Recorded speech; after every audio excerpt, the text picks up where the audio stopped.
নমস্কার বন্ধুরা, আমার চ্যানেলে সবাইকে স্বাগত। আমার আজকের রেসিপি মোহিনী পনির। আমি এখানে আমুলের এই পনিরটা ব্যবহার করেছি। কাজু বাদামটাকে ভিজিয়ে রেখেছি আর এদিকে টক দই 4 চামচ নিয়েছি। আলুটা ডুমো ডুমো করে কেটে নিয়েছি। পনিরটাকেও ভালো করে ধুয়ে রেখেছি। এবার আমি প্যানে তেল দিয়ে দিলাম। এখানে আমি রিফাইন্ড তেলেরই ব্যবহার করেছি।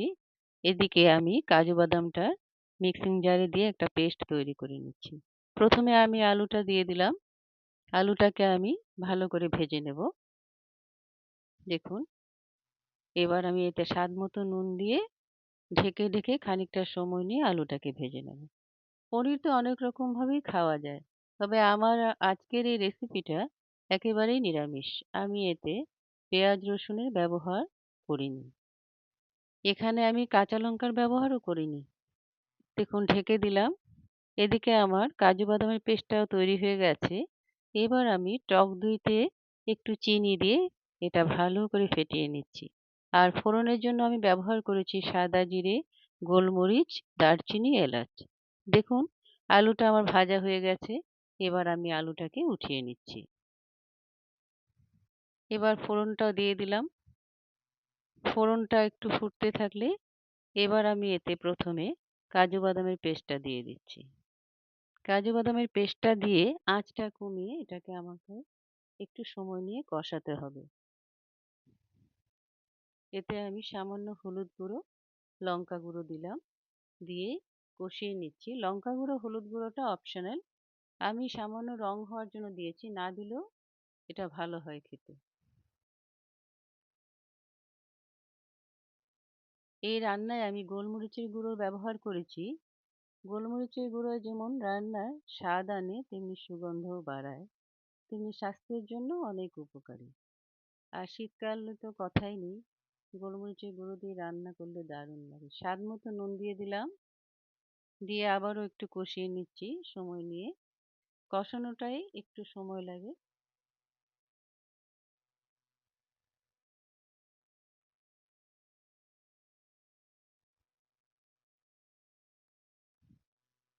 দেখুন, এবার এতে আমি ফেটিয়ে রাখা টক দইটা দিয়ে দিলাম।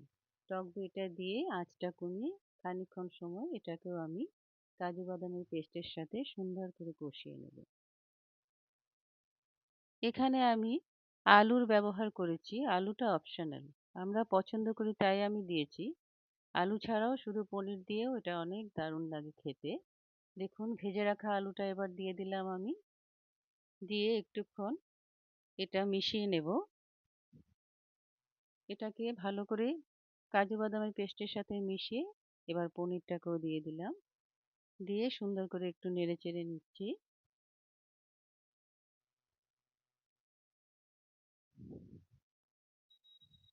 এভাবে করে দেখবেন, ভালোই লাগে খেতে। দেখুন, মিলিয়ে দিলাম সুন্দর করে। এবার আমি এতে গরম জল দিয়ে দিলাম আমার পরিমাপ অনুযায়ী।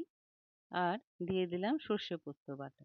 আমি 1 চামচ সর্ষে আর 1 চামচ পোস্ত বেটে রেখেছিলাম, সেটাও দিয়ে দিলাম। এবার কিছুক্ষণ ঢেকে এটাকে রান্না করব। দেখুন, ফুটতে শুরু করেছে। এবার আমি এতে গরম মশলার গুঁড়ো দিয়ে দিলাম।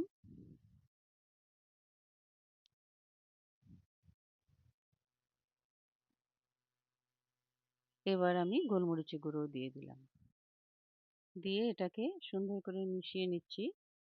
ঝোলটা যে যার পরিমাপ অনুযায়ী, আমি এখানে খুব একটা বেশি ঝোল রাখিনি। দেখুন, এটা আমার প্রায় তৈরি হয়ে এসেছে। দেখুন, এভাবেও পনির খাওয়া যায়, ভালোই লাগে খেতে।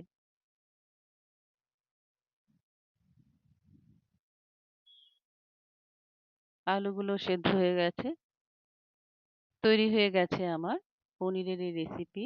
এবার ধনেপাতা কুচি দিয়ে দিচ্ছি। দিয়ে একটু মিশিয়ে নিলাম। কেমন লাগলো অবশ্যই জানাবেন। সবাই সুস্থ থাকুন, ভালো থাকুন। এভাবেই আমার সঙ্গে থাকুন। আবার দেখা হবে পরের ভিডিওতে।